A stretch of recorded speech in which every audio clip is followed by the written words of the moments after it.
दोस्तों नमस्कार। कैसे हैं आप सब लोग? तो फिर से हाजिर हैं हम आपके लिए कुछ अच्छी चीज़ें लेके अच्छे विषय के साथ उतरे हैं।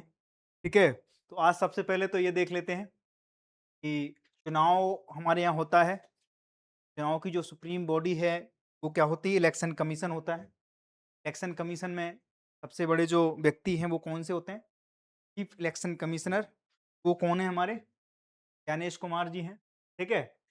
ज्ञानेश कुमार जी ने क्या किया अभी-अभी? चमत्कार किया है इन्होंने। ये हुआ कि ऑल इंडिया मीडिया कॉन्फ्रेंस 2026 जो है, वो यहाँ पे इनॉग्रेशन किया गया किसके द्वारा? सीसीआई के द्वारा, इलेक्शन कमीशन ऑफ इंडिया के द्वारा। इसमें ये बताने की कोशिश थी, पूरे तो राज्य थे इसमें और जितने भी केंद्र शासित प्रदेश हैं देश के, सबसे जो मीडिया में काम करते हैं जितने बंधु, में से कुछ सिलेक्टिव लोगों को यहाँ बुलाया गया।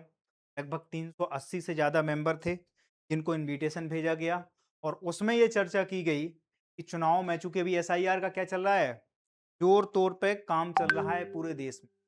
तो चुनावी प्रक्रिया में मीडिया की क्या भूमिका है, इस चीज़ को लेकर क्या किया गया, एक कॉन्फ्रेंस की गई ऑल इंडिया मीडिया कॉन्फ्रेंस 2026। ये भारत के इतिहास में इलेक्शन कमीशन ऑफ इंडिया के द्वारा पहली बार कंडक्ट किया गया और कहां पर किया गया? तो नई दिल्ली में किया गया। बात समझ में आ गई? इसकी बेसिक चीजें क्या हैं? इसमें इन्होंने बताया कि लगभग जो हमारे पार्टिसिपेंट हैं, वो कितने हैं? 95 करोड़ लोग भारत में वोट देते हैं और इनका क्या है? डाटाबेस बनाया गया है, ये जोड़ा गया है। ये पार्टिसिपेंट 95 करोड़ हैं और दुनिया में सबसे ज्यादा हैं। और इनको क्या बताया गया? इस पूरे के पूरे डाटाबेस को क्या बताया गया? जीवंत दस्तावेज। जिस दस्तावेज में इनको रखा गया, जो एक दस्तावेज तैयार किया गया, उस दस्तावेज को उन्होंने बताया कि ये लिविंग डॉक्यूमेंट है और कितने लोगों के लिए? 95 करोड़ मतदाताओं के लिए। भारत की मतदाता सूची में लगभग 95 करोड़ मतदाता शामिल हैं। यह विश्व का सबसे बड़ा लोकतांत्रिक बल है। आप सोचो, आप ये चीजें तो देखो, आप किसी चीज की बुराई कर सकते हैं, आप आलोचना कर सकते हैं। मैंने आज उस पर भी बताया कि विरोध और लोकतंत्र, इस तरीके क्वेश्चन बनते हैं हमारे यहाँ रोज। हमने उस दिन बताया था जिस दिन शिक्षा मंत्री जी का इस्तीफा हुआ, उस दिन मैंने क्लास ली थी, लाइव ली थी।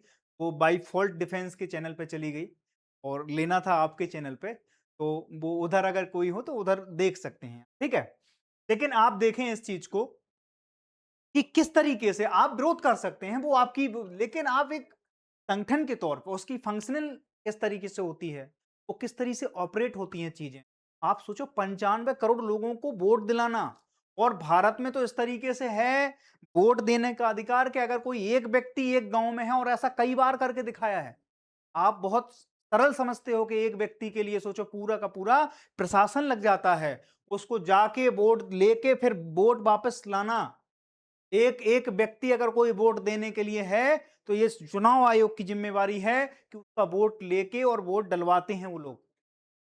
बात समझ में आ गई? जनता में अवेयरनेस कैंपेन चलाते हैं, कई तरह की चीजें, और बहुत से ऐसे चुनाव आयोग के समय कई ऐसे ऐप बनाए गए हैं जिनमें ये जानकारी, अगर कोई किसी तरह से फ्रॉड कर रहा है, किसी तरीके से कोई इस तरीके से है जो मतलब संदिग्ध हैं, उन सब की चीजें क्या करो, आप फोटो लेके सीधी डाल दो। आप अनियमितताएं अगर कहीं पे दिख रही हैं आपको, तो आप देखिए कि उस पर तुरंत कार्रवाई होती है। एसआईआर अभी एक चल रहा है, ठीक है, उसके बारे में हम चर्चा करेंगे। सबसे पहले तो हमने बताया निर्वाचक नामावली एक जीवंत दस्तावेज। चुनाव आयोग के जो मुख्य चुनाव आयुक्त हैं, उन्होंने क्या किया, इसको क्या किया, एक लिविंग डॉक्यूमेंट की संज्ञा दी है।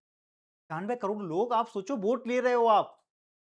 और अब तो दिनों दिन जितना आप देखो, अभी जो विधानसभा के चुनाव हुए हैं, इलेक्शन कमीशन की आप कभी वेबसाइट चेक किया करो, आप ये पैटर्न पाएंगे कि जैसे जैसे अब लोगों में जागरूकता बढ़ रही है, सोशल मीडिया का दौर बढ़ रहा है और मीडिया की भूमिका बढ़ रही है, लोगों में अवेयरनेस फैल रही है, उससे क्या हो रहा है, आप वोट पैटर्न में देखना। आप पश्चिम बंगाल में 90% लोगों ने वोट किया, 91% लोग वोट परसेंटेज। ये आंख फाड़ देने वाली चीज है। पहले कितना होता था? 40, 50, 60, 70 तक अगर पहुंच गए, बहुत वोटिंग हो गई साहब, बंपर वोटिंग हो गई साहब। अब 90% क्रॉस जा रहा है। और ये स्टेट मशीनरी, आप देखो, जितने भी इलेक्शन कमीशन के जो जो आयुक्त नियुक्त होते हैं, उन सब लोगों की ये बेंचमार्क है। आपके पीछे क्या है आपको पता ही नहीं चलता। आपको वोट देने का अधिकार दिया गया है संविधान में, तो आपको यह भी पता होना चाहिए कि वो वोट देने वाली जो मशीनरी है वो कैसे ऑपरेट करती है, उसके लिए पहले क्या तैयारियां होती हैं। और आज मीडिया की भूमिका के ऊपर नई दिल्ली में जब ये चीजें रखी गई, इस तरीके के प्रोग्राम कंडक्ट किए गए, तो ये किस लिए किए गए कि आपको ये पता होना चाहिए ये इस तरीके से चलती हैं मीडिया। आप या के कई तरह के मुखौटे होते हैं, चौथा स्तंभ है लोकतंत्र का। लेकिन आप देखो अभी अभी हाल ही में क्या हुआ, यहाँ पे विरोध प्रदर्शन हुए देश में, चौथे स्तंभ की क्या स्थिति थी आपको पता है। ठीक है, तो इस तरीके से तो इसीलिए उन्होंने बुलाया, लगभग 380 लोग थे, सारे केंद्र शासित प्रदेश थे, सारे राज्य थे, लोगों को बुलाकर उन्हें समझाना, उनसे डिबेट करना कि आपकी भूमिकाएं क्या हैं, आपकी सीमाएं क्या हैं। ठीक है, उन सब चीजों पे क्या करी गई, बात करी गई। ठीक है, ऑल इंडिया मीडिया कॉन्फ्रेंस 2026 नई दिल्ली 27 जुलाई 2026 को हुई। इसमें चार चीजों पे मुख्यतः बातचीत हुई। सबसे पहले तो हुआ कि नियमित निर्वाचक नामावली, जिसमें 95 करोड़ लोगों की सूची बनाई गई है ना।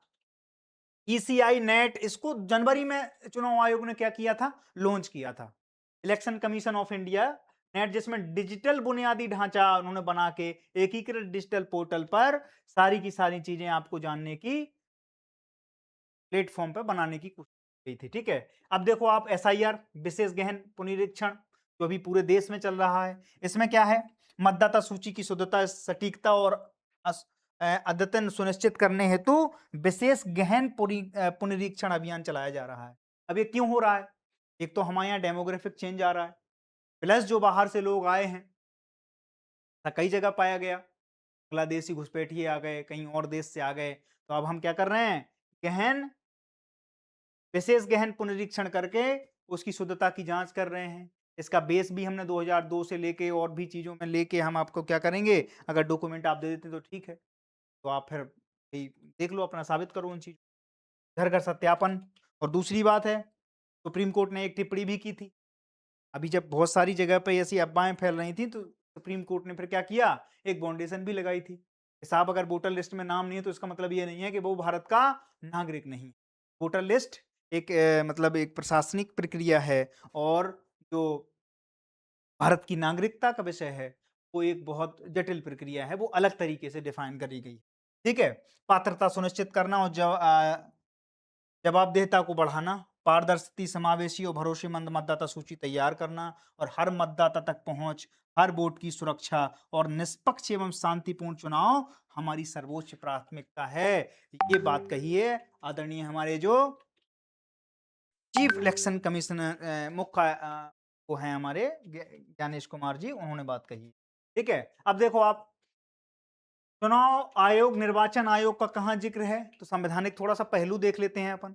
संवैधानिक पहलू में ये है दोस्त, यहां पर हम क्या कर लेते हैं,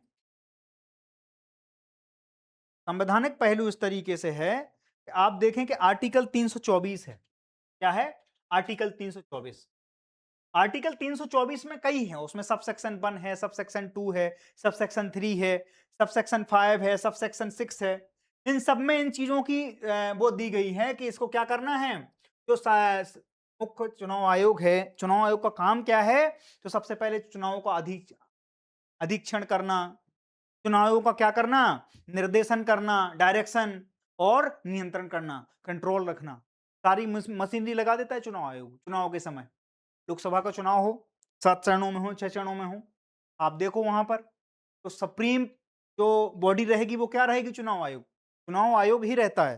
पूरा प्रशासन, जैसे ही आचार संहिता लग जाती है, पूरी की पूरी बॉडी किसके हिसाब से काम करने लगती है, तो चुनाव आयोग के हिसाब से काम करने लगती है, फिर किसी की नहीं। क्योंकि निष्पक्षता कैसे करोगे आप, सत्ता है, अगर सत्ता का आदमी अगर चुनाव आयुक्त बन गया, सोचो आप, चुनाव आयोग के लोग सारी सत्ताधारी दल के लोग हो गए, तो क्या करेंगे आप बायस हो जाएंगे एक पार्टी के प्रति। तो चुनाव आयोग का मतलब ही है कि जिस दिन से आचार संहिता पहले लग जाती है चुनाव से, तुम्हें पता हो जिस दिन वोटिंग होती है उससे बहुत पहले आचार संहिता इस देश में लग जाती है, और आचार संहिता लगने के बाद फिर चुनाव आयोग किसी का नहीं है, ना तो वो सत्ता पक्ष का है और ना वो विपक्ष का है। उसकी ये ड्यूटी है, ये मॉरल ड्यूटी नहीं है, राइट है आप लोगों का कि आपका वोट देने का अधिकार है। वो आपको इन्हें क्या करना पड़ेगा? दिलाना पड़ेगा। उसके लिए कोई भी मशीनरी लगाएँ, कुछ भी करें। तो आर्टिकल 324 में क्या है? सबसेक्शन 1 में कि एक तो चुनाव आयोग क्या करेगा? नियंत्रण करेगा, अधीक्षण करेगा और क्या करेगा? उसकी निर्देशन भी करता है। सबसेक्शन 2 में क्या है? चुनाव आयुक्त की नियुक्ति के विषय में बताया गया है। आर्टिकल 324 सबसेक्शन 2 में चुनाव आयुक्त कैसे निर्वाचित होते हैं, उसके विषय में पूरी की पूरी जानकारी देते हैं। ठीक है? अब सबसेक्शन 2 के बाद सबसेक्शन कौन सा आता है? सबसेक्शन 5 आयुक्तों की सेवा शर्तें क्या होंगी? उसे किसी दल के प्रति नहीं बायस होना है, किसी दल के प्रति झुकाव नहीं होना है, ये उसकी शर्तें हैं। आप निष्पक्ष होके घोड़े की तरह इस तरीके से क्या बांध के आगे बढ़ोगे, आपको हरियाली नहीं देखनी है, कुछ भी नहीं देखना, किसी भी प्रभाव में आप नहीं आ सकते हो। ये मुख्य काम है चुनाव आयुक्त का। चुनाव आयोग के जो लोग हैं, जो निर्वाचक वहाँ पर लगे हुए हैं ड्यूटी में, वो उनका काम है। राज्यों के चुनाव आयुक्त कैसे निर्वाचित होंगे, कैसे उनकी ड्यूटी लगाई जाएगी, ये सारी की सारी किसका काम है? आर्टिकल 324 में है ये सारा का सारा ठीक है? आर्टिकल 324 के सबसेक्शन 6 में देखो आप, पद से हटाने की प्रक्रिया क्या है? लोगों को अगर हटाना है तो क्या है? का भी ज़िक्र है। लोगों को अगर सेवा देना है तो उसका भी ज़िक्र है। उनकी नियुक्ति का भी ज़िक्र है, हटाने का भी ज़िक्र है, सेवा शर्तों का भी ज़िक्र है। सारी की सारी चीज़ें लिखित में हैं। 2+2 4 ही है। इसके अलावा कुछ भी नहीं है। बात समझ में आई आपके? अगर मान लो कि 322 देखें आप, न्यायाधीन हस्तक्षेप पर रोक, चुनावी प्रक्रिया में आप किसी भी तरीके से क्या नहीं कर सकते हो? प्रक्रिया के दौरान न्यायाधीन चीज़ों में हस्तक्षेप नहीं कर सकते हो। उसका भी ज़िक्र है 322 में। 324 में हम आपको बता ही रहे हैं कि सारी चीज़ें, ठीक है? एसआईआर देखो आप, एसआईआर में क्या है? तो एसआईआर में 1960 का मतदाता सूची शुद्धिकरण में ये किया गया है कि 1960 से हमने लिया है। क्या लिया है? निर्वाचन नियम 1960 मतदाता सूची का शुद्धिकरण। नियम 20 क्या कहता है कि मतदाता सूची को सतत संशोधन, समरी रिवीजन। 21 में नियम देखो, विशेष गहन परीक्षण, जिसके तहत अभी काम हो रहा है। अगर कोई आपसे पूछ ले कि एसआईआर का जो मुद्दा है वो किस जगह से लिया जा रहा है, तो आप बता सकते हो कि जो चुनावी नियम 1960 है, उसकी जो नियम धारा की जो क्या है 21वां नियम है, उसमें विशेष गहन पुनरीक्षण का क्या किया गया है, एसआईआर का प्रावधान दिया गया है।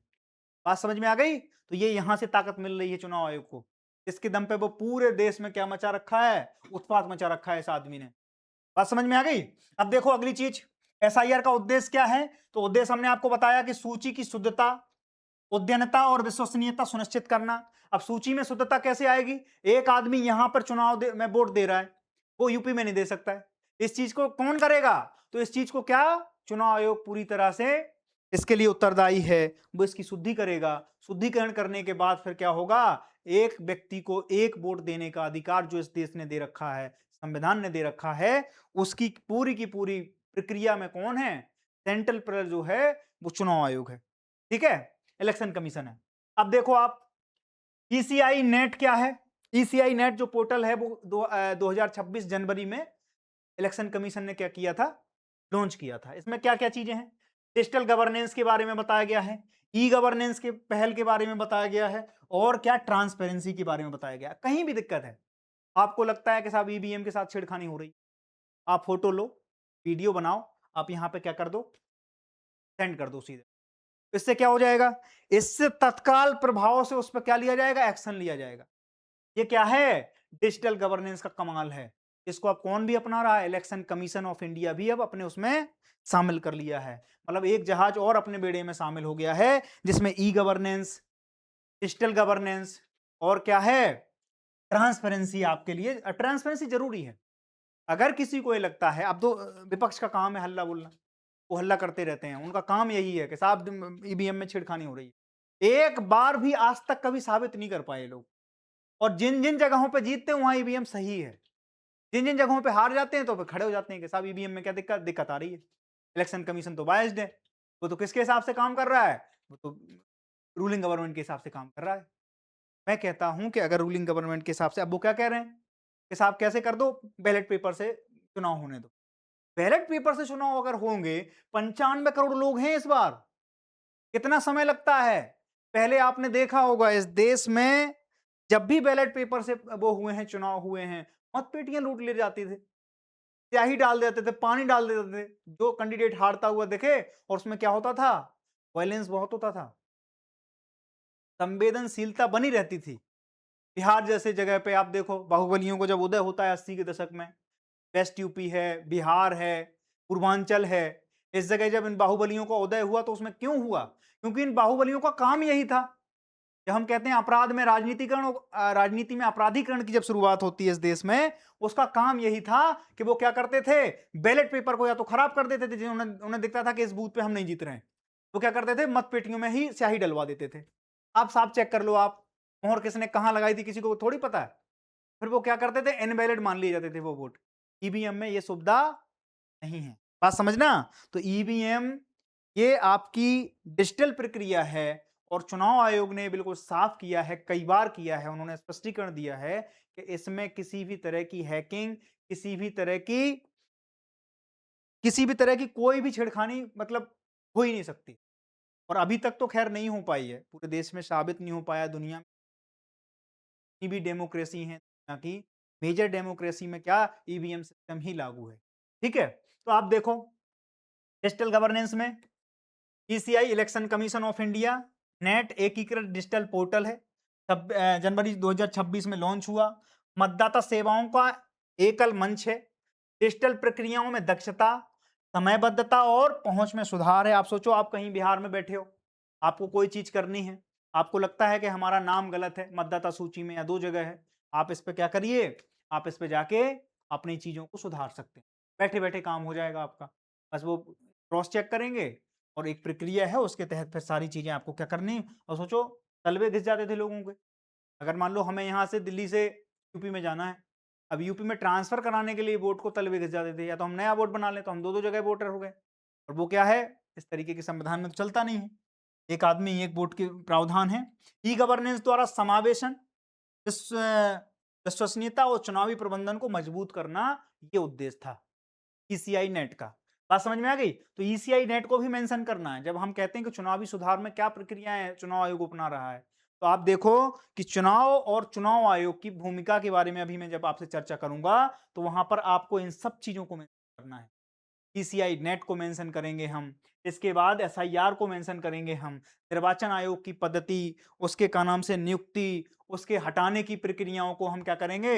आर्टिकल 324 के तहत वो सारी की सारी चीजें, sub section 1, sub section 2, sub section 5, sub section 6, सब चीजों को हम क्या करेंगे? थोड़ा थोड़ा सा खोल के और उसकी पूरी की पूरी प्रक्रिया को क्या करेंगे? हम दिखा देंगे कि ये चीजें इस तरीके से फ्रेम होती हैं, और अपने क्वेश्चन को अच्छे तरीके से सुसज्जित कर लेंगे। बात समझ में आ गई? अब मीडिया की भूमिका, जिसके ऊपर ये पूरा का पूरा लब्बो लुआब आज हमने क्या किया? दिखाया है आपको कि चुनाव में मीडिया की भूमिका क्या है। चुनाव आयोग ने जब इस चीज को किया, जब ये रिपोर्ट अभी जारी की, तो उसमें मीडिया की भूमिका के ऊपर ही पूरी की पूरी गोष्ठी या पूरी की पूरी डिबेट थी। इसके बारे में हमें समझना है। ठीक है, डायरेक्ट क्वेश्चन बन सकता है, चुनाव में मीडिया की भूमिका संदिग्ध है, चर्चा कीजिए। या इस तरीके से आपका क्वेश्चन बन जाएगा कि मीडिया अपने कर्तव्यों को, या लोकतंत्र का चौथा स्तंभ अपने कर्तव्यों को उस हद तक नहीं निभा पा रहा है जितनी की जनता को उससे क्या है? अपेक्षा है। चर्चा कीजिए। 200-250 शब्दों में आपसे पूछ लिया जाएगा, अगर इस पे अगर निबंध आ सकता है तो क्या हो जाएगा? वो फिर 1200 1250 शब्दों में आपसे पूछा जाएगा। तो आपको पूरी तरह से इसको क्या करना है? डिस्क्राइब करना है। देखो, आप चुनाव सुनिश्चित करने में प्रेस की जो भूमिका है वो है मॉडल आचार संहिता। ठीक है, 1961 में इसके बारे में दिया गया है। आपको रेफरेंस यहीं से उठाना है, मतलब इसमें कोई कुछ नहीं कर सकता है। संविधान में इसका जिक्र है कि मॉडल आचार संहिता क्या है 1961। ठीक है, निष्पक्ष रिपोर्टिंग, चुनावी समानता सुनिश्चित करना, पेड न्यूज पर रोक लगाना। कई बार क्या होता है, माहौल बनाने के लिए, जैसे शुरुआत में क्या होता है, ओपिनियन पोल आते हैं।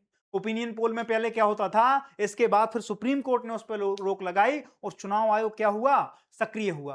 पहले ओपिनियन पोल आते थे, ओपिनियन पोल में क्या होता था, एक सत्ता ने पैसे दे दिए सारे मीडिया घरानों को, तो अपनी मेन स्ट्रीम मीडिया है, पहले ये लोग चुनाव डिसाइड करते थे इस देश में। इनको पैसा पहुंचा, इनने पैसे लगा के क्या किया? एक एक पार्टी की हवा बना दी। अब मान लो कि मुज्जू एक आदमी है, दूसरी पार्टी गफ्फू है, एक्स और वाई मान लेते हैं। एक्स को रूलिंग पार्टी है। अब मान लो कि जो बाई है, जो अभी विपक्ष में है, अपोजिशन पार्टी है, बाई ने क्या किया कि यार इस बार ना ताकत लगा देते हैं। ताकत कैसे? बोले माहौल बनवाओ पहले, हम जीत रहे हैं, ये पार्टी हार रही है। माहौल बनाने का काम किसका था? मीडिया का। मीडिया क्या करती थी? पैसे ले लिए, अब फिर ओपिनियन पोल लगाएंगे। अब क्या करेंगे? 10 लोगों को सिलेक्ट करेंगे। 10 लोगों को सिलेक्ट करने के बाद ये होगा कि 10 लोग वो उन्हीं के लोग होंगे। वो क्या करेंगे? उनमें से 8 लोग ये कहेंगे कि इस बार जो है भाई की सरकार आ रही है। एक्स ने बहुत जुल्म ढाए हैं, एक्स ने शिक्षा व्यवस्था पे कोई काम नहीं किया है। और मैंने कल आपको बताया था अकाउंटेबिलिटी के बारे में, आर्टिकल 75 सब सेक्शन 3 में जब मैं आपसे चर्चा कर रहा था, तो अकाउंटेबिलिटी क्या है कि एक तो जब आर्टिकल 75 इस बात को है कि उसकी जवाबदेहिता किसके प्रति है? मंत्रिमंडल की जो जवाबदेहिता है, केंद्रीय मंत्रिमंडल की, वो अपनी संसद के प्रति है। और संसद की जवाबदेहिता किसके प्रति है? वो जनता के प्रति है। तो इनडायरेक्टली जो मंत्री है वो किसके प्रति जवाबदेह है? सीधा नहीं, तो इनडायरेक्टली वो जनता के प्रति ही जवाबदेह है। ठीक है, तो जवाबदेहिता यहां से मांगी जाती है कि साहब इनने शिक्षा में काम नहीं किया, इनने स्वास्थ्य में काम नहीं किया, इनने क्या नहीं किया, इन्होंने स्वच्छता में काम नहीं किया। अब जब इन सारी चीजों को, और कह कौन रहा है? माउथ पीस कौन है? तो बाई का माउथ पीस है मीडिया। तो उसी की भूमिका को लेकर क्या किया गया है? सवाल किए गए हैं, डिबेट की गई है कि चुनाव आयोग ने इसलिए बुलाया, जितने भी 380 प्रतिनिधि थे सारे राज्यों, सारे केंद्र शासित प्रदेशों से, कि साहब आपकी भूमिका क्या है, ये देख लो आप, है ना। मॉडल आचार संहिता 1961 इस बात का पूरा विवरण है कि मीडिया की भूमिका किस तरीके से होना चाहिए। फिर इसके बाद चुनाव आयोग ने एक्शन लिया और ओपिनियन पोल अब कोई नहीं जारी करता है। अब कौन से पोल होते हैं? Exit poll. जिस दिन वोट डल जाए, आखिरी वोट डलने के बाद ही क्या करते हैं? सारे चैनल बैठे रहते हैं, उसमें फिर एक्सेस माई इंडिया जैसे कई थिंक टैंक होते हैं जो जमीन पर काम कर रहे होते हैं, वो बताते हैं कि इस बार एग्जिट पोल में इसकी सरकार बन सकती, इतने से इतनी सीटें आ सकती हैं। और अगर सोचो ये चीज पहले कर दें तो मतदाता क्या सोचे कि यार अपना वोट क्यों खराब करना, जीती हुई टीम को क्या कर दो, सपोर्ट कर दो। तो वो जो माहौल पहले बनाया जाता था उस पर ये रोक लगाई है, और कई चुनाव इस तरीके से प्रभावित हुए। पहले मीडिया की भूमिका बहुत अच्छी नहीं रही है भारतीय चुनावों में। ठीक है, चुनावी प्रभाव को विकृत करने से बचाव करने में, ठीक है, पेड न्यूज पर रोक। पेड न्यूज मैंने बताया ना आपको, मतदाता जागरूकता, तथ्यात्मक रिपोर्टिंग और जनहित के मुद्दों को उजागर करना मीडिया का सबसे बड़ा काम है। ठीक है, लोकतांत्रिक संवाद को सुनिश्चित करना, उसको सशक्त बनाना, चुनावी विश्वास को बढ़ाना, ये सारे के सारे काम किसके हैं? मीडिया के हैं, जिसके बारे में आज इलेक्शन कमीशन ऑफ इंडिया ने क्या की? चर्चा की। बात समझ में आ गई? ये सारी की सारी चीजें हमने आपको बता दी। आगे चलते हैं। अब देखो आप थोड़ा तथ्यात्मक चीजों में, क्योंकि प्रीलिम्स में भी कुछ चीजें रहेंगी। मुख्य आयकर आयुक्त कौन है? तो ये थोड़ा सा लिख देते हैं यहां पर।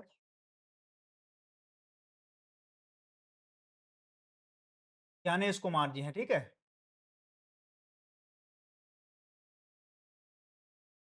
ज्ञानेश जी हैं, वो तो हैं कौन? मुख्य चुनाव आयुक्त हैं, ठीक है, ज्ञानेश कुमार। और IIIDM का पूरा नाम क्या है? तो Indian international institute of democracy and election management, जिसके तत्वाधान में पूरा का पूरा कार्यक्रम आज दिल्ली में हुआ।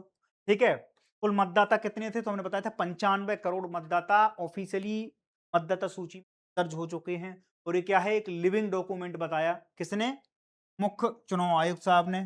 ठीक है, और ये ECI नेट कब लॉन्च हुआ? तो जनवरी 2026।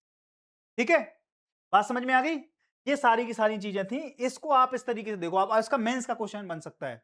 मेंस का क्वेश्चन देखो किस तरीके से बनेगा कि भारत में मतदाता सूची की शुद्धता सुनिश्चित करने में विशेष गहन परीक्षण की, SIR की भूमिका और उससे जुड़ी चुनौतियों पर चर्चा करें। SIR के बारे में पूछा है। बात समझ में आ गई? तो इसमें क्या हो सकता है? SIR के पक्ष में हम तर्क दे सकते हैं और इससे जुड़ी हुई चुनौतियां। और पूरे देश में चूंकि SIR की प्रक्रिया लागू है, तो ये क्वेश्चन 101% आपको कहीं ना कहीं से छू के निकलेगा। आपको ये सारी की सारी चीजें उसमें से क्या करनी है? डालनी है। फर्जी डुप्लीकेट मतदाताओं को हटाना, ये इसके पक्ष में है ना। मूल स्थानांतरण मतदाताओं को शुद्धिकरण करना, ठीक है, और यहां पर चुनावी प्रक्रिया की विश्वसनीयता को बढ़ाना, समानता और निष्पक्षता को बढ़ाना, डेटा प्रबंधन और तकनीक में सुधार, जो हम कह रहे हैं कि ये ईसीआई नेट, ठीक है, तो वहां पर क्या कर सकते हैं हम, ईसीआई नेट को डाल सकते हैं, ठीक है। ये तो हो गया इसके पक्ष में, और इसके जो विरोध में या चुनौतियां हम कैसे लिखें कि वास्तविक मतदाताओं के नाम गलती से हटने की आशंका है, जो कि अभी क्या कहां पे बंगाल में देखने को मिला। बंगाल में इस बात की बहुत चर्चा हुई कि साहब 27 लाख मतदाता हमारे जो थे उनको हमने हटा दिया, और उनमें कई तो ऐसे थे कि जो इलेक्टेड विधायक थे, कई बहुत अच्छी अच्छी सर्विसेज में थे, कई यहां पर आजादी के समय के डॉक्यूमेंट थे उनके पास, उसके बाद भी यहां पर क्या हुआ, उनका मतदाता सूची में नाम नहीं था, और लोगों ने अफवाह फैला रखी थी कि साहब जिसका मतदाता सूची में नाम नहीं है वो भारत का नागरिक नहीं है, वो क्या है, बांग्लादेशी है। फिर आके सुप्रीम कोर्ट ने उसमें इंटरवेंशन किया। उन्होंने कहा ऐसा नहीं है, मतदाता सूची एक अलग विषय है, वो एक प्रशासनिक प्रक्रिया है, लेकिन भारत का नागरिक होना या भारत की नागरिकता होना एक दूसरा विषय है, जो कि एक जटिल प्रक्रिया से होकर गुजरता है। बात समझ में आई? तो ये इसकी दिक्कतें भी हैं। दस्तावेजीकरण में कठिनाई होती है, गरीब, अशिक्षित, बुजुर्ग, महिलाओं और हाशिए पर सबसे खड़े समुदायों के पास आवश्यक दस्तावेज नहीं है। कई लोग अंगूठा टेक हैं। अब सोचो जिनके पास अभी तक, कई लोगों के पास तो आधार कार्ड नहीं बना है, और आधार कार्ड भी तो कोई दस्तावेज थोड़ी है। कोई बांग्लादेश से आया, बांग्लादेश से आके आधार कार्ड बना लिया, क्या दिक्कत है? तो क्या वो भारत का नागरिक हो जाएगा या उसका मतदाता सूची में नाम हो जाएगा? तो कई चीजों को हम कैसे इस चीज को वो करेंगे, हम कैसे अंतर स्पष्ट करेंगे कि यार ये जेन्युइन आदमी है, ये नहीं है? उसमें कठिनाइयां भी हैं। प्रवासी मतदाताओं के लिए समस्या है। कई लोग बिहार से आ रहे हैं, यूपी से आ रहे हैं, दिल्ली में है, अब दिल्ली में उनका वोट नहीं डल रहा है, बिहार में उनकी सूची जुड़ी हुई है, अब क्या करें, रहते वो यहाँ पे हैं, उसमें भी बहुत दिक्कतें हैं, ठीक है। काम या पढ़ाई के लिए बाहर रहने वाले लोगों से संपर्क सत्यापन में कठिनाई होना, समय सीमा को लेकर चिंता भी है, कम से कम समय में व्यापक सत्यापन से जल्दबाजी, त्रुटियां और अपील। अब चूंकि एसआईआर में बहुत शॉर्ट टर्म चीजें, एसआईआर करने का जो हमारा ड्यूरेशन है वो बहुत कम है, और काम बहुत ज्यादा है, ठीक है। तो यहां पर क्या त्रुटियां बहुत ज्यादा होने की संभावना है, डिजिटल डिवाइस और जागरूकता की कमी, तकनीकी प्लेटफॉर्म का उपयोग। अब हम आपको बता रहे हैं ईसीआई नेट है, ईसीआई नेट के बारे में कितने लोग जानते हैं? बहुत कम लोग जानते हैं। तो क्या है, अवेयरनेस की कमी है, और अवेयरनेस कहां से, ये काम है चुनाव आयोग का, वो फैलाएगा। आप लोग उसकी वेबसाइट पे जाते रहा करो, उसके यूट्यूब सोशल मीडिया चैनल बहुत सारे हैं, उन पर जाया करो। कई बार वो फैक्ट चेक करके देते हैं कि साहब ये गलती है, ये सही है, ये चीजें भ्रम तो नहीं फैला रहे हैं, ठीक है। तो वहां पर इन सारी चीजों की और मीडिया की बड़ी भूमिका बन जाती है, ठीक है। अब इसके लिए अगर हम संतुलित कोई चीज दें, बाद में जो कंक्लूजन दिया जाता है, तो वो क्या है कि समावेशी और चरणबद्ध अप्रोच अपनाया जाए, व्यापक जन जागरूकता अभियान चलाया जाए, दस्तावेज विकल्पों को सरल और बहुविकल्पीय बनाया जाए, स्थानीय निकायों, राजनीतिक दलों, सिविल सोसाइटी की सहभागिता को बढ़ाया जाए, ठीक है। ये सारे लोग क्या करेंगे, सारे लोगों के, अब जैसे मतदाता सूची है, जब आप वोट देने जाते हैं तो पता चला यहाँ स्टॉल बीजेपी का लगा है, कांग्रेस का लगा है, समाजवादी पार्टी का लगा है, एक्स वाई जेड का भी लगा है स्टॉल। वो क्या करते हैं, मतदाता सूची रखते हैं, वहां पर पर्ची बनाते हैं कि आपका इस जगह इस वाले रूम नंबर में आपको वोट देने जाना है, और हमारा ख्याल रखना, आपकी भाभी चुनाव में खड़ी हैं, ठीक है। तो इस तरीके से जब वो बात करें, आप समझ लेना कि ये उनकी सहभागिता है। काम चुनाव आयोग का है, लेकिन कर कौन रहा है, पॉलिटिकल पार्टियां करती हैं, सेल्फ हेल्प ग्रुप करते हैं, और ये उन्हें क्या है, इसी से क्या होता है, देश को थोड़े थोड़े हाथ बटाने से एक पूरी की पूरी प्रक्रिया क्या हो जाती है, एक अपना मूर्त रूप ले लेती है, ठीक है। अब देखो, अपील और सुधार की पर्याप्त अवधि सुनिश्चित करना, तकनीक इस जैसे ईसीआई नेट हम बोल रहे हैं, यही आधारित मिलान आदि का उपयोग पारदर्शिता के साथ हो, निर्वाचन आयोग की स्वतंत्रता, पारदर्शिता और जवाबदेही को सुदृढ़ बनाना, ये सारी की सारी चीजें हो सकती हैं। और एसआईआर मतदाता सूची की शुद्धता चुनावी विश्वसनीयता के लिए आवश्यक है, लेकिन इसे समावेशी, पारदर्शी और त्रुटि त्रुटि रहित बनाने हेतु प्रक्रियात्मक सुधार, तकनीक सुदृढ़ता और जन जागरूकता के संतुलन के संयोजन की जरूरत है, ताकि कोई भी पात्र मतदाता छूटे नहीं, का सिद्धांत सुनिश्चित और अपना मूड दे सके। बात समझ में आ गई? तो इसको फ्रेमिंग हम इस तरीके से कर सकते हैं। और जब भी कोई इस तरीके की मैं मान के चलता हूं, आपको मैं बताऊं कि इस तरीके के क्वेश्चन आपके प्री में भी आएंगे और मेंस में भी आएंगे। मैं भी एक टॉपिक और लेके आया हूँ। मैं कुछ ऐसे टॉपिक रोज़ सिलेक्ट करने की आप कोशिश करता हूँ और उनको डेप्थ में ले जाने की कोशिश करता हूँ, ताकि एक आपकी समझ भी बने, क्योंकि वहाँ पर ज़्यादा समय नहीं मिलेगा आपको। आपकी फ्रेमिंग जो है, अब आपको देखो इस तरीके से फ्रेमिंग करनी है। हर एक क्वेश्चन जो आएगा उसकी फ्रेमिंग इस तरीके से होगी। मैं आपको हर बार बताने की कोशिश करता हूँ कि आपकी जो फ्रेमिंग है क्वेश्चन की, अगर कोई क्वेश्चन इस तरीके से है कि हितधारकों को जोड़ना, लोकतंत्र मजबूत बनाना, चुनावों में मीडिया की भूमिका, ठीक है? Media election commission of India, पारदर्शी चुनाव, मजबूत लोकतंत्र, ये सारे के सारी चीजें। मुख्य पहल कौन सी है? मतदाता सूची है, विशेष गहन परीक्षण एसआईआर और ईसीआई नेट जो हमने बताया था वो है। इसके महत्व, पक्ष में चुनौतियां, और इसके बाद महत्वपूर्ण तथ्यों को लेकर हम इस पूरे के पूरे क्वेश्चन की क्या कर सकते हैं? विवेचना कर सकते हैं किसी के भी सामने। 250 शब्दों में, 150 शब्दों में, 10 नंबर का है, 20 नंबर का है, या फिर पूरा का पूरा अगर वो है 1200 शब्दों के लिए आपसे बंद के रूप में पूछ दिया जाए, तो आपको चीजें यहीं रखना है, बस उनको खोल देना है। अगर वो 10 नंबर के क्वेश्चन में 150 शब्दों में पूछ रहा है, तरीके से करके निकाल दो। आदमी को देख के समझ में आ जाएगा कि आपने क्या किया है। और वो आजकल यही देख रहे हैं। आपकी फ्रेमिंग ही देखी जाती है, क्योंकि आपको समय ही 5 मिनट मिलता है। 4 मिनट, 3 मिनट, एक क्वेश्चन इतने में करना है आपको। तो उसमें ज़्यादा समय है नहीं, और इन सब चीज़ों के फैक्ट याद करने में ज़्यादा समय अपन को व्यतीत नहीं करना है। बस उसके पीछे का जो है ना, कॉन्सेप्ट समझने की कोशिश करना है कि आखिर किस तरीके से क्या चल रही है, हमारी मशीनरी काम कर रही है। बात समझ में आ गई? तो ये सारी की सारी चीज़ें हमने आपको बता दी। अगली चीज़ देख लेते हैं। अगली चीज़ है कि विरोध और लोकतंत्र। अभी पूरे के पूरे भारत में हमने देखा, सरकार अपने पक्ष रख रही है, पुलिस अपने पक्ष रख रही है, लेकिन हम संवैधानिक और यूपीएससी के पर्सपेक्ट से किस तरीके से इसको समझ सकते हैं, किस तरीके से हम क्या कर सकते हैं, जोड़ सकते हैं सारी कड़ियों को। अभी जैसे हमने नीट के पेपर में देखा, विरोध प्रदर्शन हुए देश में, उसके बाद देखो आप विरोध और लोकतंत्र की क्या आपस में भूमिका है, उसके बारे में हम क्या कर सकते हैं, आपको बता सकते हैं। ठीक है, देखो आप, भूमिका क्या है?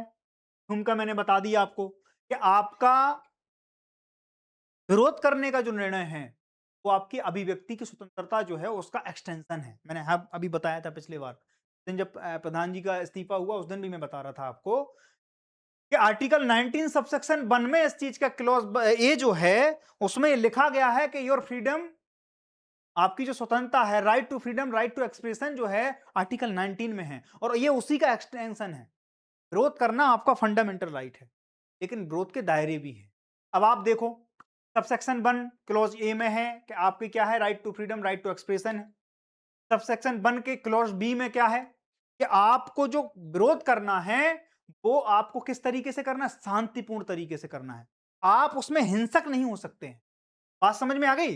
ये स्पष्ट लिखा हुआ है कि आपको विरोध क्या करना है, शांतिपूर्ण तरीके से करना है। तीसरी चीज जो आपको देखनी है कि आर्टिकल 19 सबसेक्शन 1 के क्लॉज सी में इस चीज का है कि कोई भी व्यक्ति संघ बना सकता है, संगठन का निर्माण कर सकता है विरोध जताने के लिए, और वही हुआ। कॉकरोच जनता पार्टी क्या थी? अगर आपसे पूछा जाए तो संविधान के आर्टिकल 19 सबसेक्शन 1 के क्लॉज सी में ये प्रावधान है कि वो अपने विधि विधान के हिसाब से काम कर रहे थे। ठीक है, पुलिस की भूमिका क्या थी, पुलिस कंडक्ट क्या कहते हैं, उनकी क्या रूल रेगुलेशन है, आपके क्या रूल रेगुलेशन है, आपकी सीमाएं क्या हैं। अब आपको बताऊं, सबसेक्शन 1 में तो ये हो गया कि आपको इस तरीके से करना है। सबसेक्शन 2 और सबसेक्शन 3 इसमें क्या करते हैं, आपको रिस्ट्रिक्शन भी देते हैं कि आपकी स्वतंत्रता की सीमा किस हद तक है। आप कोई भी ऐसा काम नहीं कर सकते हैं जिससे नेशनल इंटरेस्ट क्या हो, हर्ट हो। बात समझ में आ गई? तो इस तरीके से यहां पर क्या किया गया है, जैसे मैं कह रहा हूं, भारतीय संविधान के अनुच्छेद 19 एक ए के तहत अभिव्यक्ति की स्वतंत्रता, एक बी में है शांतिपूर्ण, निशस्त्र। आप कोई भी हथियार लेके कोई भी तरीके से आप सोच रहे हो कि हम बंदूकें लहरा के क्या कर रहे हैं, मोदी जी इस्तीफा दो, मोदी जी हाय हाय, ऐसा नहीं कर सकते हो। आपको तत्काल प्रभाव से आतंकवादी मान लिया जाएगा इस देश में, और फिर कोई कुछ नहीं कर सकता, यूएपीए लग जाएगा। उस धारा में अगर अंदर गए, कितने साल में आपकी जमानत तक नहीं होगी, मम्मी पापा की जमीनें बिक जाएंगी और चप्पलें घिस जाएंगी। हमारे यहाँ कहते हैं, कहावत है, खपरा बिक जाते हैं, तो खपरे ही बिक जाएंगे आपके। बात समझ में आ गई? तो इसलिए इस तरीके से कभी भी किसी प्रोटेस्ट में हो, आपकी जिम्मेदारी से प्रोटेस्ट करिए, कि आपका फंडामेंटल राइट है। मैं इस चीज के लिए आपको कभी भी बाध्य नहीं करता, लेकिन आपके फंडामेंटल राइट्स की भी क्या है, सीमाएं हैं। आप सशस्त्र होकर नहीं जा सकते, आप शांति नहीं भंग कर सकते, आप कोई ऐसा काम नहीं कर सकते जिससे नेशनल इंटरेस्ट को क्या हो, हर्ट हो। ठीक है, अब आप देखिए, आप आर्टिकल 19 ए में आपने देख लिया, 19 बन के सबसेक्शन ए, सबसेक्शन बी, सबसेक्शन सी में मैंने बताया, सबसेक्शन सी में है संगठन या संघ का निर्माण कर सकते हो। अब इसकी रिस्ट्रिक्शन देखो आप, आर्टिकल 19 सबसेक्शन 2, सबसेक्शन 3 राज्यों को उचित प्रबंध भी लगाने का अधिकार देते हैं, जिसमें सार्वजनिक व्यवस्था, सुरक्षा, नैतिकता के आधार पर यही तनाव स्वतंत्रता बनाम व्यवस्था के विरोध और लोकतंत्र की मुख्य चर्चा का केंद्र बिंदु है। अब आप समझो कि आखिर किस हद तक वो दायरा क्या है कि जहां पर आपकी स्वतंत्रता वायलेट होती है या आपको स्वतंत्र होने से रोका जाता है कि आप, अब उसमें कई बार ऐसा हो जाता है कि अब देखो, आपने रात में आपको ये दिया गया 19 तारीख में कि 20 तारीख को क्या होगा, मार्च होगा, शांतिपूर्ण तरीके से लोग जाएंगे और वो कहां, प्रधानमंत्री साहब को क्या देंगे, एक ज्ञापन दे के आएंगे। रात में पुलिस ने दिमाग लगाया, बोले यार सीआरपीसी की धारा जो है, अब जो बीएनएसएस हो गया है, सीआरपीसी में 144 थी, अब कितनी हो गई, 163 हो गई। धारा 163 उन्होंने सुबह सुबह रात में ही इंप्लीमेंट कर दी कि धारा 163 लग गई है आज से बीएनएसएस की। अब उससे क्या होगा, 4 लोग इकट्ठे नहीं हो सकते, आप हुजूम नहीं ले जा सकते। तो वहां पर जैसी धारा 163 हो गई, और यहां पर क्या हो रहा था, यहां पर लोग कह रहे थे कि नहीं, सरकार खेल गई हमारे साथ और हम रुकेंगे नहीं। भीड़ ज्यादा हो गई और फिर भीड़ गुस्से में आ गई। अब आप देखो कि अहिंसक कब हो जाती हैं चीजें, वो देखो आप, सेफ्टी वॉल क्या है, सुप्रीम कोर्ट की टिप्पणी है कि आप किसी स्वतंत्र व्यक्ति को या आप किसी व्यक्ति या किसी संगठन को इस तरीके से नहीं दबा सकते हैं, ये सेफ्टी वॉल है। जनता को चीजों को एक्सप्रेस करने का हक है, और ये असंतोष जो है, ये विरोध जो है, वो आपके असंतोष होने का क्या है, एक तरीका है। देखो आप, विरोध लोकतांत्रिक महत्व क्या है, विरोध जो है वो असंतोष को संस्थागत रूप से निकालने का मार्ग देता है। अब देखो संस्थागत रूप क्या है, ये एक पूरा स्ट्रक्चर्ड वे है ना, कि हमें कोई चीज से असंतुष्टि है, हमें नहीं है, हमें लग रहा है कि यार सरकार गलत कर रही है। नागरिक के तौर पर हमारे पास क्या अधिकार है, हमारे पास यही तो अधिकार है, हम बैठ के नारेबाजी कर सकते हैं, हम पोस्टरबाजी कर सकते हैं, उसमें कोई दिक्कत नहीं है। कई तरह के कार्टून बनाए जाते हैं और सरकारों के खिलाफ बोला जाता है, ऐसा थोड़ी है कि नहीं बोल सकते हो, बोलना आपका फंडामेंटल राइट है। सरकारें नहीं तो क्या हो जाएंगी, निरंकुश हो जाएंगी, अगर इस तरीके से चीजें चलती नहीं तो। ठीक है, ये चीजें आपका फंडामेंटल राइट है, पहले तो ये जान लेना चाहिए। ठीक है, जवाबदेहिता, तो हमने अकाउंटेबिलिटी की बात करी, आर्टिकल 75 जो हमने सबसेक्शन 3 की बात करी थी, आर्टिकल 124 हमने बात करी थी उस दिन, आर्टिकल 124 विधानसभा में लागू होता है। विधान की जो मंत्रिमंडल है विधानसभा का, राज्य का मंत्रिमंडल, वो विधानसभा के प्रति उत्तरदायी अकाउंटेबिलिटी की बात जब हम करते हैं तो वो यहां पर क्या है, इससे अकाउंटेबिलिटी तय होती है। ठीक है, आप देखो विरोध से क्या क्या चीजें, विरोध का लोकतांत्रिक महत्व ये है कि बोल सेफ्टी वॉल सिद्धांत, किसी भी चीज को आप इतना सप्रेस नहीं कर सकते कि वो फट जाए। कुकर आपने देखा है ना, वही से सेफ्टी वॉल का सिद्धांत है। तो कुकर को आप इतना मत करिए, उससे हवा निकलने दीजिए बाहर। अगर ये हवा नहीं निकली, अंदर से एयर नहीं निकली, तो वो पूरा का पूरा क्या हो जाएगा, कुकर ही फट जाएगा। लोकतंत्र की सबसे बड़ी हमारी कामयाबी यही है कि जब तक आप किसी चीज को क्या नहीं करेंगे, एक्सप्रेस नहीं करेंगे, विरोध जताने का माध्यम नहीं देंगे, तो ये क्या होगा, असंतोष बढ़ता जाएगा और लोकतंत्र के लिए बहुत बड़ा खतरनाक खतरा होता है। आप सोचो, अभी अगर आज धर्मेंद्र प्रधान साहब इस्तीफा नहीं देते, लोग इस फिराक में थे, एंटी स्टेट एक्टर जो हैं देश में वो सक्रिय थे कि बच्चों को हम क्या करें, बच्चों में तो असंतोष था, ये जेन्युइन था। लेकिन अगर वो एंटी स्टेट एक्टर, अगर सोचो उस चीज को भुनाने पे आ जाते, बच्चों को तो इमोशन है, उनको किसी भी तरीके से आप इमोशनली ब्लैकमेल कर लो, वो बेचारे तुम्हारे ऊपर आ जाते, तुम गोलियां चला देते, फिर क्या होता है, इसमें दंगे भड़क सकते, इंटरनल सिक्योरिटी को थ्रेट था, और वो सारी की सारी चीजें लोकतंत्र को कमजोर करती हैं। आज अगर शिक्षा मंत्री का इस्तीफा हुआ, इससे हमारा लोकतंत्र मजबूत हो, बात समझ में आ गई, तो ये अकाउंटेबिलिटी तय हो गई। अब सोचो, ऐतिहासिक उदाहरण देखो आप, सबने अवज्ञा आंदोलन, गांधी जी ने क्या किया था, सबने अवज्ञा आंदोलन। कोई भी चीज को अवज्ञा करना है, लेकिन कैसे, हाथ जोड़कर, हम आपके किसी भी कानून को नहीं मानते हैं सर, स्कूल दे रहे थे अभी बच्चे, तो ये क्या है, सबने अवज्ञा ही तो है कि हम अवज्ञा करेंगे, लेकिन किस तरीके से, पीसफुली तरीके से, और इसमें आप कुछ नहीं कर सकते हो। तो जब हम कहते हैं कि गांधी जी राष्ट्रपिता थे, उन्होंने ये सारे के सारे फॉर्मूला पहले उन्होंने भी सीखे। बात समझ में आ गई? सबने अवज्ञा आंदोलन हो गया, सत्याग्रह हो गया, अन्ना हजारे आंदोलन हुआ इस देश में, सब पीसफुल प्रोटेस्ट ही तो थे जिन्होंने लोकपाल की बुनियाद रखी इस देश में। ठीक है, जैसे आप देखो अभी अभी हाल में देखो आप, ये आंदोलन हुआ, सीजेपी का आंदोलन हुआ। तो ये सारे के सारे जो पीसफुल प्रोटेस्ट होते हैं वो इस चीज को होते हैं कि भाई लोगों के गुस्सा एक संस्थागत तरीके से निकल जाए। सोचो अगर वो गुस्सा निकलने का माध्यम ही नहीं बना होता लोकतंत्र में, तो वो गुस्सा बढ़ता जाता, और किसी दिन क्या होता, जैसे हमारे बगल में पड़ोस है, पड़ोस के 2 3 4 4 टुकड़े हो गए, क्यों हो गए? रीजन है कि उन्होंने इस तरीके का जो संविधान है वो निर्माण ही नहीं कर पाए। उन्होंने सेफ्टी वॉल का सिद्धांत ही नहीं रखा अपने संविधान में, और अगर आप नहीं रखोगे तो क्या हो जाएगा, वो प्रेशर बढ़ता जाएगा, और एक दिन क्या हो जाएगा, वो सारी की सारी चीजें बिखर जाएंगी। बात समझ में आ गई? सुप्रीम कोर्ट की स्थिति देखिए आप, रामलीला मैदान का 2012 का केस देखो, शाहीन बाग का केस देखो, सुप्रीम कोर्ट ने सब में दिया कि भाई अभिव्यक्ति की स्वतंत्रता है। शाहीन बाग के केस में यह भी कहा गया था कि आप लंबे समय तक किसी सार्वजनिक स्थल को चोक नहीं कर सकते हो। ये सुप्रीम कोर्ट ने टिप्पणी दी थी। मतलब अभिव्यक्ति की स्वतंत्रता आपकी है, लेकिन वो किसी दूसरे को हार्म ना कर रही हो।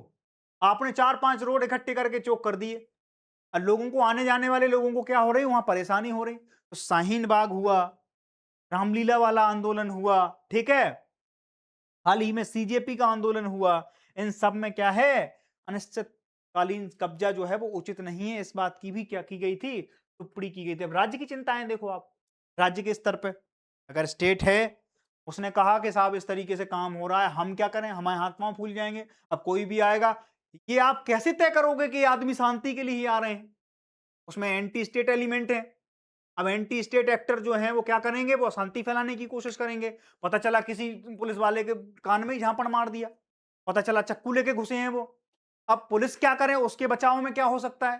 तो पुलिस अपनी तरफ से, उनकी अपनी चिंताएं हैं, सार्वजनिक व्यवस्था कैसे बने, लॉ एंड ऑर्डर मेंटेन कैसे हो, उसके लिए फिर क्या होगा, बल प्रयोग होगा। लेकिन बल कितना प्रयोग करना है, सब्जी में नमक कितना डालना है, वो आप समझ लो। ये देखो आप, बड़े पैमाने पर मार्च, धरना, यातायात, कानून व्यवस्था और तीसरे पक्ष के अधिकारों जैसे आवागमन की स्वतंत्रता को प्रभावित कर सकते हैं ये चीजें। अच्छा, आपका मार्च निकल रहा है, आपने कह दिया कि 4 घंटे की दूरी है, हम पीछे हैं, हम क्या लेके घूम रहे हैं, किसी आदमी की तबीयत खराब है, वहां पर क्या है, कोई एम्बुलेंस आ रही है, आपके 4 घंटे के मार्च में उसके अगले की मौत हो गई, ये भी जिम्मेदारी किसकी है, ऑर्डर मेंटेन करने की स्टेट की जिम्मेदारी है। अब उसको तो इस तरफ से कुआ, इस तरफ से खाई, वो कैसे करें, तो वो तलवार की धार पर काम कर रहे हैं। फिर क्या करना पड़ता है, उन्हें बल प्रयोग करना पड़ता है, उनकी अपनी दिक्कतें हैं। अब आप समझो, सुरक्षा तंत्र, राष्ट्रीय राजधानी क्षेत्र में जैसे संवेदनशील स्थानों पर संसद सत्र के दौरान सुरक्षा एक वैध प्रशासनिक चिंता है, ये इनकी जिम्मेदारी है। वहां पर उनकी लॉ एंड ऑर्डर मेंटेन करना है, यहाँ बच्चों को भी देखना है। अब बच्चों के साथ अगर कोई दिक्कत हो गई तो फिर वो भी देखना है। अभी आपने देखा किस तरीके से छवि खराब हुई है दिल्ली पुलिस की। तो दिल्ली पुलिस की छवि क्यों खराब हुई है, क्योंकि कुछ चीजें ऐसी हुई जो इस पर ज्यादा बल प्रयोग कर दिया, छोटे छोटे बच्चों के यहाँ पर पैलेट गन का यूज कर दिया। पूरे देश में उनकी क्या हो रही, दुनिया में किरकिरी हो रही है, छवि भी खराब होने का डर होता है। कैसे काम करें, तो आप देखो उसके लिए भी व्यवस्था है। हिंसा की आशंका, आप सोचो, आशंका का कोई फॉर्मूला नहीं है हमारे दिमाग में, क्या है ये कोई नहीं जानता है। हम फूल लेके आ रहे हैं, बगल में हमने पता चला हथियार लगा रखा है, हम सीधा जाके 4 6 लोगों को मार दें, भगदड़ मच जाए, 4 6 लोग, 10 50 लोग स्टीम पैड में मर जाएं। यहाँ पर अब्बा फैली थी, आपको शायद वो घटना याद हो, जब इलाहाबाद में कुंभ था, प्रयागराज में, प्रयागराज के कुंभ के दौरान लोग क्या, किस पे गुजर रहे थे, एक किसी ओवरब्रिज पे गुजर रहे थे, किसी ने अब्बा फैला दी कि बम है। और एंटी स्टेट एक्टर यही तो करते हैं, वो खाली बम थोड़ी मारते हैं, कई बार इस तरीके से अब्बाएं भी काम कर जाती हैं। अब अब्बा फैला दी, अब्बा फैलाने के बाद क्या हुआ, भगदड़ मच गई, और उसमें कई लोगों की मौत। रतनगढ़ का एक इंसिडेंट आपको बता रहा हूँ, मध्य प्रदेश में एक जगह है रतनगढ़, वहां पर इस तरीके की वो होती है। तो आपको सारी चीजें मैनेज करनी है, क्राउड मैनेजमेंट करें कैसे, उन सब चीजों के लिए प्रशासन को सारी चीजें देखनी पड़ती है, और उसके लिए बल प्रयोग का भी क्या दिया जाता है, एक वो दिया जाता है कि हाँ ये कर सकते हैं। यदि किसी आंदोलन में हिंसा भड़कने की आशंका हो तो निवारण निरोध, है ना, प्रिवेंटिव डिटेंशन प्रशासनिक दृष्टि से उचित बताया जाता है। तो सोनम वांगचुक साहब को वहां से उठाया गया था, वो केवल इस दृष्टि से उठाया गया था कि साहब इससे क्या होगा, ये ज्यादा प्रोटेस्ट में जब सेंटर पर कोई उठा लेंगे तो क्या चीजें तितर बितर हो जाएंगी और ये आराम से घर चले जाएंगे। ये मकसद थोड़ी है कि आप विरोध मत करिए, लेकिन वो विरोध का मैनेजमेंट कौन करेगा, वो भी तो उन्हें उन्हें ही तो मैनेजमेंट करना है, पुलिस का ही तो काम है ये। बात समझ में आ गई? तो ये देखें आप, ये इसकी चिंताएं भी हैं। वर्तमान संदर्भ में सीख क्या है? जुलाई 26 को सीजेपी आंदोलन में देखो आप, समर्थकों तर्क है कि परीक्षा प्रणाली नीट में क्या हो रही है, धांधली हो रही है, पेपर पे पेपर लीक हो रहे हैं, अकाउंटेबिलिटी हो नहीं रही है। तो साहब किस चीज का, प्रधान जी का इस्तीफा दे दो, आप शिक्षा मंत्री का इस्तीफा देना है। शिक्षा मंत्री पहले राजी नहीं हो रहे थे, राज्य तक चीजें पहुंच नहीं रही थी। कई बार होता है कि सरकारों के कान इस तरीके से रहते हैं, चारों तरफ शोर भी होता है, दिल्ली में थोड़ा पोल्यूशन ज्यादा है, नॉइज पोल्यूशन का कान में थोड़ा दिक्कत हो गई होगी नेताजी के, तो नेताजी तक आवाज पहुंच नहीं रही थी। नेताजी पहले कॉन्फिडेंस में थे, हम पुलिस के जोर के दम पे ये क्या कर लेंगे, ये प्रोटेस्ट पूरा मैनेज कर लेंगे। लेकिन वो 20 तारीख में चीजें बैकफायर कर गई, बैकफायर कर गई तो फिर नेताजी को क्या करना पड़ा, इस्तीफा देना पड़ा। ठीक है, अब आप देखो, इसमें देखो मुद्दा था शांतिपूर्ण का, वो कह रहे हैं हम शांतिपूर्ण तरीके से जा रहे थे, लेकिन हम थे वहीं पे, हमें पता है कि किस तरीके से चीजें। संसद सत्र के दौरान सुरक्षा व्यवस्था में बनाए रखना, आपातकाल भूख हड़ताल से जोखिम को ध्यान में रखते हुए कार्रवाई की गई। हिमांशु साहब को क्या था, तो अगर यहाँ पे भूख हड़ताल करते करते मर गए तो जो दंगा भड़क उठेंगे, अभी संसद सत्र चल रहा है 20 जुलाई से 13 अगस्त तक, तो वो सारी चीजें एक प्रशासक के तौर पर उन्हें सोचना पड़ेंगी।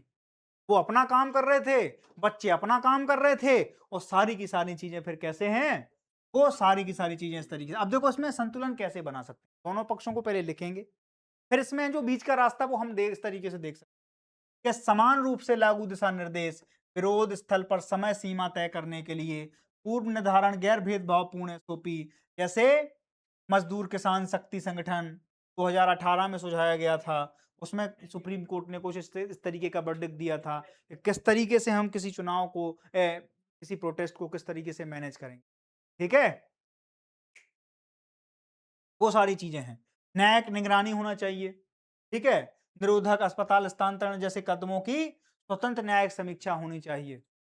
अब कई बार डिटेंशन सेंटर बना दिए जाते हैं बड़े बड़े पैमाने पर, ठीक है। संवाद तंत्र, संवाद अगर पहले कर लिए होते तो इतनी सारी चीजें ही नहीं होती, ठीक है। मीडिया व नागरिकता समाज की भूमिका, मीडिया की भूमिका क्या है, उस पर भी ध्यान देना है।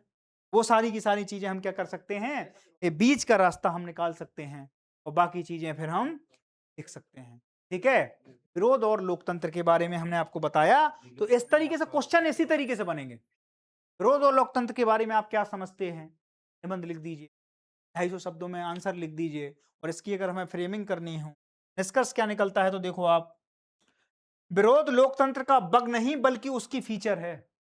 ठीक है, यह दर्शाता है कि नागरिक सत्ता के प्रति उत्तरदायी नहीं है, पर एक परिपक्व लोकतंत्र की पहचान इस बात से है कि वह असहमति को समायोजित करने की क्षमता रखे बिना किसी व्यवस्था के भय के। इसलिए संस्थागत संवाद और निरोध या विरोध के अधिनियम दोनों को साथ मजबूती के साथ जरूरी है। ठीक है, वो भी जरूरी है और इनकी व्यवस्था को बनाए रखना बहुत जरूरी है। अब इसके देखो हम फॉर्मेशन कैसे करेंगे, एक तो लोकतंत्र हमारा किस तरीके से चल रहा है, देखो आर्टिकल 19 सबसेक्शन 2 सबसेक्शन 3 इसमें क्या कर रहा है, रिस्ट्रिक्शन इस तरीके से हमें डाल देने हैं। सुरक्षा, राज्य की सुरक्षा, नैतिक शिष्टाचार, नागरिकों के अधिकार, किसी भी चीज की ओवरलेपिंग ना हो रही हो, तो यहाँ पर हम रिस्ट्रिक्शन की बात कर सकते हैं कि पुलिस की अपनी दिक्कतें हैं। हम एक पक्ष थोड़ी देख सकते हैं कि भाई हमने किया, प्रोटेस्ट करना ही है, उन्हें अपना लॉ एंड ऑर्डर भी देखना है, उस भीड़ को कैसे वो शांत रखें, हिंसा ना भड़क जाए।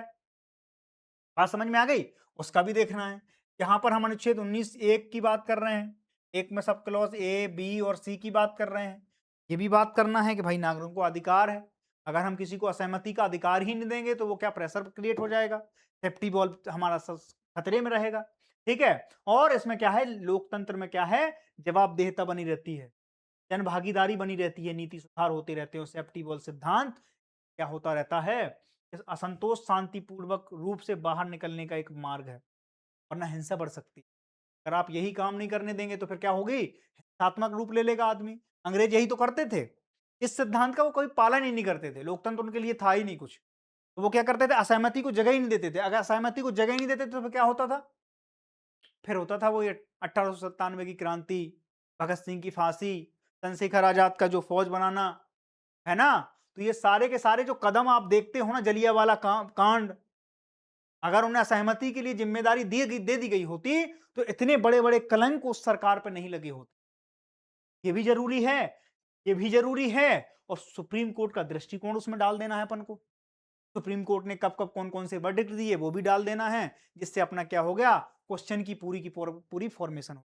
ठीक है? 2012 जोड़ देंगे, मजदूर किसान संगठन 2018 का वर्डिक्ट जोड़ देंगे, शाहीन बाग 2020 का वर्डिक्ट जोड़ देंगे, जिसमें सीएए के आंदोलन हुए इस देश में, वो सारे के सारे जोड़ देंगे। और इसके बाद क्या करेंगे, वर्तमान संदर्भ में प्रदर्शनकारियों की परीक्षा निमित्ताओं को भी जोड़ देंगे, और इसके बाद हम इस पूरे के पूरे क्वेश्चन को फ्रेम कर देंगे और बाद में रख देंगे कि लोकतंत्र में आवाज उठाना भी उतना ही जरूरी है, और लॉ एंड ऑर्डर मेंटेन करना भी। इसका सीधा सीधा मतलब है कि कोई अगर देश में विरोध करना चाहता है तो शांतिपूर्वक ढंग से विरोध को अपने जता सकता है। ये लोकतंत्र की सबसे बड़ी खूबी है। इससे काम क्या हो जाते हैं, जब आप देयता सुनिश्चित हो जाती है, ये सुधरने लग जाती हैं। अभी यही तो हो रहा है, वो कहना फास्ट ट्रैक कोर्ट बना दिए हमने, मोदी जी यही तो कह रहे हैं कि हमने फास्ट ट्रैक कोर्ट बना दिए।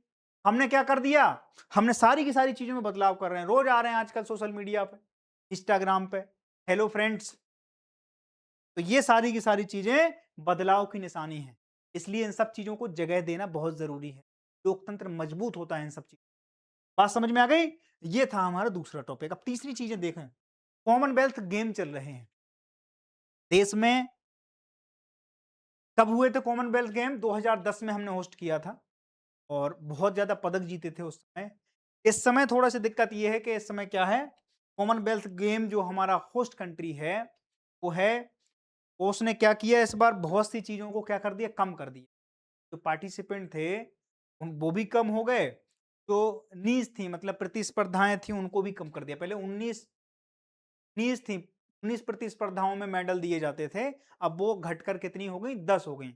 और उस चीज को किस तरीके से जोड़ जोड़ के देखा जा रहा है, वो कह रहे साहब फंडिंग नहीं है, हम उतने ज्यादा गेम करा नहीं पा रहे हैं। तो भारत के लिए चिंता की दिक्कत ये है कि जितनी चीजों में हमारे मेडल आते थे, उन्हीं चीजों को हटाया गया है। जैसे कुश्ती हो गई, क्रिकेट हो गया, हॉकी हो गया, ठीक है, बहुत से खेल इसमें से क्या कर दिए गए, ड्रॉप कर दिए गए इस बार में। ये पहली बार है, और उस चीज का अब इसके बारे में थोड़ा समझ लेते हैं, ये चीजें क्या हैं। ठीक है, कॉमनवेल्थ गेम 2026 तो आयोजन है 23 जुलाई से 2 अगस्त तक हो रहे हैं। मेजबान शहर है ग्लासगो, स्कॉटलैंड, यूके में इस बार होस्टिंग हो रही है।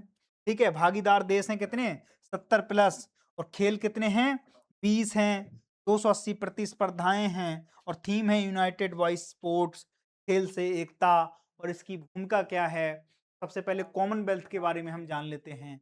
कॉमनवेल्थ जो लोग हैं वो कौन से लोग थे, जो कभी यूके की क्या रही, कॉलोनी रही।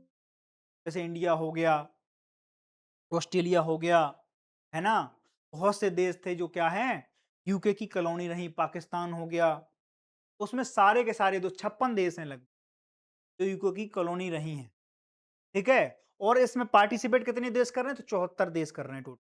कितने कर रहे हैं, 74 देशों ने इसमें पार्टिसिपेट किया है। अब आप कहें साहब 56 देश टोटल थे, 74 इसमें पार्टिसिपेट कर रहे थे, तो क्या 74 देशों पर राज्य था अंग्रेजों का? नहीं, कुछ ऐसे भी हैं जो पता उस तरीके से उनको ले लिया गया है।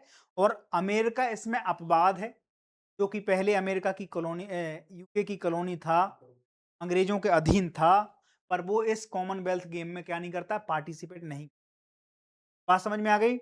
सबसे पहले एक चार्टर आया 1926 में, उस चार्टर के बिहाफ पे ही कॉमनवेल्थ की 1930 में क्या करी गई, फॉर्मेशन की गई। बात समझ में आ गई? और इसी समय एक लंदन चार्टर आया था, जिसने ये कहा था 1930 के समथिंग कि साहब जो भारत है, भारत में क्या होगा, अब कई देशों के जो सुप्रीम लीडर हैं वो कौन है, वहां के जो प्रिंस तृतीय हैं, चार्ल्स तृतीय, वहां के जो प्रिंस हैं, महाराजा धीराजाओं का साम्राज्य वहां आज भी चलता है, लोकतंत्र है कहने को, लेकिन वहां पर जो सुप्रीम लीडर हैं वो उनके जो चार्ल्स तृतीय हैं या उनके राजघराने से ही लोग बनते हैं। ठीक है, तो वहां से उन्होंने कहा कि जो भारत है, भारत में जैसे हमारे यहाँ राष्ट्रपति क्या है, सर्वे सर्वा होता है, हमारे हेड ऑफ स्टेट कौन है, वो राष्ट्रपति जी हैं। वो कहते हैं हाँ हेड ऑफ स्टेट आप हमें बनाइए। भारत ने जब लंदन चार्टर आया, लंदन चार्टर में लिखा था जो कॉलोनी हैं, जितने भी अधीन राज्य हैं, किसके? यूके के, वो सारे के सारे हेड ऑफ स्टेट किसे बनाएँगे? यूके के ही किसी राज परिवार का जो सदस्य होगा उसको बना लेंगे। भारत ने उस चार्टर का क्या कर दिया? बहिष्कार कर दिया। लेकिन 1930 में जब कॉमनवेल्थ का क्या नाम था पहले? हिस्ट्री के बारे में आपको बता देता हूँ। कॉमनवेल्थ जो है 1930 में फॉर्मेशन हुआ ऑफिशियली। 1926 में एक चार्टर आया, उसके बिहाफ पे ये चीजें निकल के आई। 1930 से 1950 तक क्या था इसका नाम? ब्रिटिश इंपीरियर गेम्स कहा जाता था। 1954 से 1966 के बाद, आप सोचो 1930 में इसकी फॉर्मेशन हुई। पहला संस्करण हर 4 साल में एक बार होता है। कॉमनवेल्थ गेम कब होते हैं? हर 4 साल में। पहले संस्करण में इंडिया नहीं था। इंडिया ने कब ज्वाइन किया? 1934 के बाद। 1934 यानी भारत में अगर कभी फैक्चुअल क्वेश्चन आपसे पूछा जाए, तो उसमें अगर आपसे पूछा जाए कि भारत ने पहले संस्करण में पार्टिसिपेट किया था, नहीं। भारत दूसरे संस्करण में क्या करने गया था? पार्टिसिपेट करने गया था। भारत इसमें 1934 के बाद सदस्य बना। इसके बाद क्या हुआ? British imperial and Commonwealth game इसका नाम पड़ा 54 के बाद। 1970 से 74 के बीच में ब्रिटिश कॉमनवेल्थ। अब देखो ब्रिटिश इंपीरियर, ब्रिटिश एम्पायर, इसके बाद ब्रिटिश कॉमनवेल्थ गेम, ब्रिटिश हटता गया। अब क्या हो गया? 1978 के बाद कॉमनवेल्थ गेम हो गया। 1930 में प्रथम बार कॉमनवेल्थ गेम जो है कहां पर? हैमिल्टन और ओंटारियो कनाडा में हुए थे, होस्ट किए गए थे। उसके बाद अब इसमें से ब्रिटिश शब्द हटता गया और आज के समय ये क्या हो गए? कॉमनवेल्थ गेम हो गए। पूरी हिस्ट्री समझ में आ गई आपको? क्यों गए थे? उन लोगों का ऐसा मानना था कि जितने हमारे अधीन थे उनके बीच में थोड़ा-सा प्रतिस्पर्धा बनी रहे, बोलचाल बना रहे। हम तो अब जा ही रहे हैं दुनिया से, अपने देश, ये सब लोग क्या रहे? हमसे जुड़े रहें। उनका मकसद दूसरा था। इन लोगों में एक वो रहे, एक भावना ऐसी बनी रहे कि हमारे जो आका हैं वो कौन है? वो लोग हैं। पर भारत ने उसका विरोध तभी कर दिया था। लेकिन आज के समय भारत इसमें क्या करता है? पार्टिसिपेट करता है कॉमनवेल्थ गेम में। आ गई? 56 देश हैं, 74 ने पार्टिसिपेट किया है। अमेरिका इसमें अपवाद है। हर 4 साल में क्या कर सकते हैं? हम पार्टिसिपेट इसमें वो गेम होस्ट होते हैं। 1934 में इंडिया इसका पार्ट बना। दूसरे संस्करण में हमने पहला मैच खेला इसमें, ठीक है। भारत ने पहली बार 1958 में स्वर्ण पदक जीता था। 34 में हम गए, 58 में हमने क्या किया? आजादी के बाद स्वर्ण पदक जीता। और भारत ने पहली बार 2010 में इसकी मेजबानी की नई दिल्ली में। बहुत सारे करप्शन का आरोप लगता है यूपीए सरकार में। और कॉमनवेल्थ के बाद ही क्या हुई? यूपीए गवर्नमेंट की छवि थोड़ा सा धूमिल हुई और उसके बाद ही क्या हुआ? कांड हो गया उनके साथ। ठीक है, तो ये सारी की सारी चीजें हमने आपको बता दी। ये था पूरा का पूरा लब्बू लुआब। ठीक है, अब देखते हैं अपन, ये आज की क्लासेस थी और कल फिर मिलते हैं हम आपसे इसी समय। तब तक के लिए थोड़ा सा हमें इजाजत दो। धन्यवाद।